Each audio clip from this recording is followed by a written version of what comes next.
Okay, I want to talk about these 30 by 40 paintings on Strathmore 500 illustration board with the stamp showing that it's the highest quality that is made for that purpose.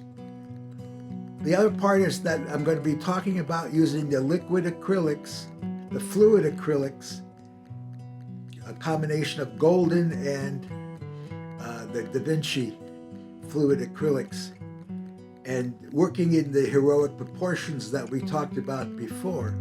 And they really become mini murals, because I'm most comfortable working in the heroic proportions, and it brings me such joy to be working on these and making each one different, but in playing with the colors and challenging the same colors to do different things.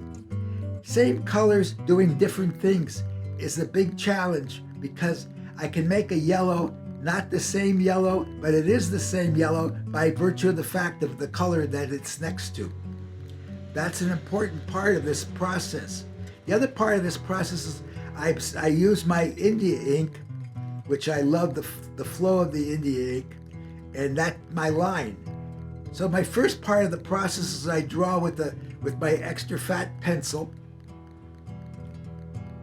and then I draw it out with that. Then I ink it with the black ink, with the India ink. Then when that dries, I start making the colors, and I have this variations of lots of colors, but many times I'm playing the same color throughout the painting. I'm weaving the colors with each other. In other words, I could have that yellow next to the orange, next to the blue, and it's not this, the yellow doesn't become exactly the same yellow as it is across the other side of the board. The importance of this is that I'm unifying the pieces. At the same time, I'm allowing each color to stand on its own.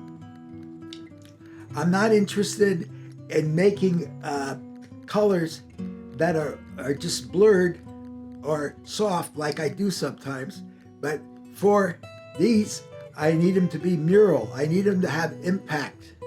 I need them to talk to the people in a large voice, and large meaning the proportions of the heads, and the proportions of the heads are based on those small little watercolors that I was doing during the COVID-19 small watercolors with the profile next to the head on. And then I started changing the heads around, moving them a little bit, and then I started putting the lines back in. Then after I have the color in, I put the lines back in, the black lines go back in, and that's where I start changing the patterns and things of the black lines. So I'm constantly rearranging the pattern, but it's got to be a pattern in there for me to be able to hold it together. And holding it together, not just with the colors, but the black background. That black background's got to be there, because as Renoir said, black is the queen of colors. I love black, and I love color. And black is a color as far as I'm concerned, even though we're taught not to think of black and white as color when you're teaching color theory class.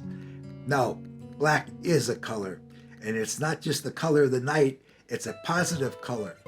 It can be a very positive color, and a defining color, and that's what it is in these. It's the defining color.